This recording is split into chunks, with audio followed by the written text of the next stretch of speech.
ឥឡូវនេះនៅក្នុងស្រុកភូមិរបស់ខ្ញុំផ្ទាល់តែម្ដងគឺកំពុងតែរងាផ្កាចាជាពិសេសនៅពេលព្រឹកឡើងគឺរងាខ្លាំងមែនទែនបងប្អូនអ្នកខ្លះដែលស្គាល់ផ្កាចាបងប្អូនមួយចំនួនទៀតប្រហែលជាអត់ស្គាល់ផ្កាចាទេប្រហែលជាធ្លាប់បានឮនៅបទចម្រៀងមួយបទដែលមានចំណងជើងថាសម្ពោធផ្កាចាបាទនៅក្នុងដៃរបស់ខ្ញុំនៅក្នុងមាត់របស់ខ្ញុំនេះគឺផ្កាចា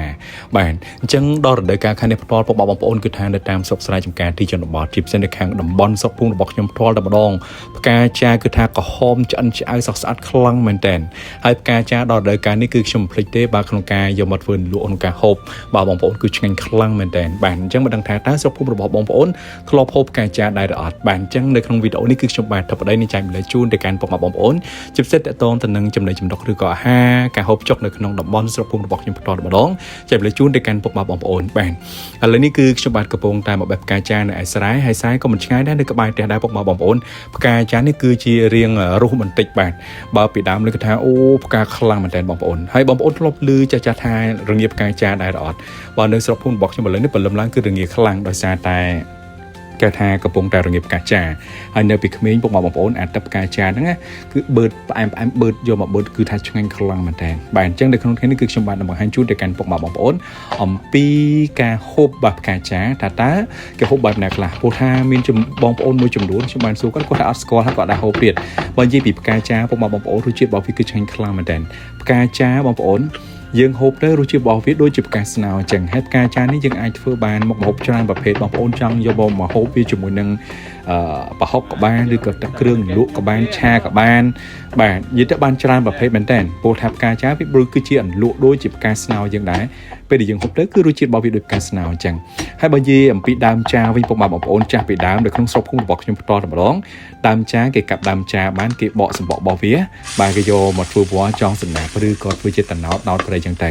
បាទអញ្ចឹងនៅក្នុងរដូវកាលខែផ្កាចានេះផ្ទាល់តែម្ដងឥឡូវនេះគឺខ្ញុំបានចាប់ផ្ដើមធ្វើការលីងប្រហុកដើម្បីហូបជាមួយនឹងលក់ផ្កាចាហើយវិធីសាស្ត្រនៃការលីងប្រហុកបងប្អូនមានអីពិបាកទេបាទខ្ញុំប្រាប់ពុកម៉ែបងប្អូនតែម្ដងបងប្អូនឃើញនៅក្នុងវីដេអូjust style លីងប្រហុកលីងដូចគេដូចឯងអញ្ចឹងទៅបាទចាក់បងប្អូនចង់លីងប្រហុកខ្ទិះក៏បានទឹកគ្រឿងក៏បានអត់មានអីដល់ពិបាកទេបន្តមកទៀតឥឡូវនេះគឺខ្ញុំបានអំបិលប៊ីចេងស្ករមកល្មមក្នុងការហូបអញ្ចឹងទៅហើយបងប្អូនផ្កាចាគឺឆ្ងាញ់ខ្លាំងណាស់បាទបងប្អូនដែលធ្លាប់ហូបអីអញ្ចឹងអាចសាក់បានព្រោះពេលដែលខ្ញុំសួរបងប្អូនមួយចំនួនមិត្តភ័ក្តិដែលគាត់រស់នៅទីក្រុងភ្នំពេញគឺគាត់ដែរស្គាល់តែម្ដងបាទអត់ដែរស្គាល់ទេហើយក៏មិនដែរបានហូបទៀតអញ្ចឹងខ្ញុំនឹងបង្ហាញជូនទៅកាន់បងប្អូននៅក្នុងវីដេអូនេះផ្ទាល់បាទហើយផុករបស់ខ្ញុំគឺដាក់ស្រាយបងប្អូនសារាយយើងដាក់វាឆ្ងាញ់អញ្ចឹងណាបាទហើយវាមានជាតិបន្លែខ្លះៗអញ្ចឹងទៅឥឡូវនេះបងប្អូនបានឃើញជាក់ស្ដែងហើយនេះគឺជាផ្កាចានៅក្នុងដៃរបស់ខ្ញុំគឺផ្កាវាស្អាតខ្លាំងមែនតើខ្ញុំកំពុងសម័យថាបើនៅក្នុងប្រទេសកម្ពុជាមានគេសួរមួយដាំផ្កាចាប្រៀបបានដូចនៅប្រទេសជប៉ុនគេមានដើមសាគុរ៉ាបងប្អូនពោះផ្កាចានេះគឺស្អាតខ្លាំងណាស់បាទនៅពេលដែលចេញផ្កាអញ្ចឹងគឺស្អាតខ្លាំងមែនតើហើយជាក់ស្ដែងបងប្អូនបាទ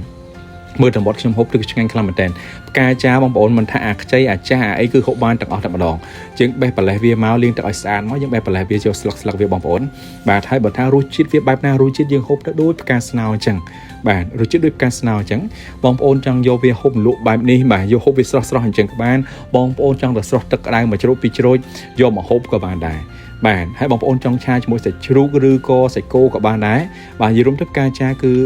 អាចហូបបានជាច្រើនប្រភេទបាទឆ្នៃធ្វើម្ហូបបានហើយជាពិសេសគឺលក់ទឹកគ្រឿងប្រហុកបងប្អូនកុំភ្លេចជាមួយផ្កាចារដូវកាលខែនេះហាបងប្អូនទៅស្រែទៅចកាបេះផ្កាចាមកហូបមកបាទភូមិខ្លះគាត់បឺតតែទឹកផ្កាចាទេបាទអញ្ចឹងផ្កាចានេះគឺអាចនិយាយបានថាវាមានគុណប្រយោជន៍ខ្លាំងមែនតើដើមវាគឺផ្ដល់គុណប្រយោជន៍យកវល្លិមកចងសណាបឬក៏ធ្វើតំណោតដោតត្រីអីចឹងទៅបាទបងប្អូនឃើញតំបន់ខ្ញុំទៅបាទហូបពឺដាក់តែម្ដងជាមួយនឹងប្រហុកឆារបស់ខ្ញុំនេះហើយផ្កាចាពណ៌ស្រស់ចឹងទៀតបងប្អូនហើយដាក់ចូលមកគេថាជាតិបាទឆ្ងាញ់សាហាវតែម្ដងបាទហើយឥឡូវនេះគឺផ្កាចាអត់តន់អស់ទេគឺផ្កាចាកំពុងតែផ្កាហើយវាក៏កំពុងតែជ្រុះរស់រោយដែរបាទអញ្ចឹងវីដេអូហ្នឹងមានតែប៉ុណ្្នឹងបាយបាយ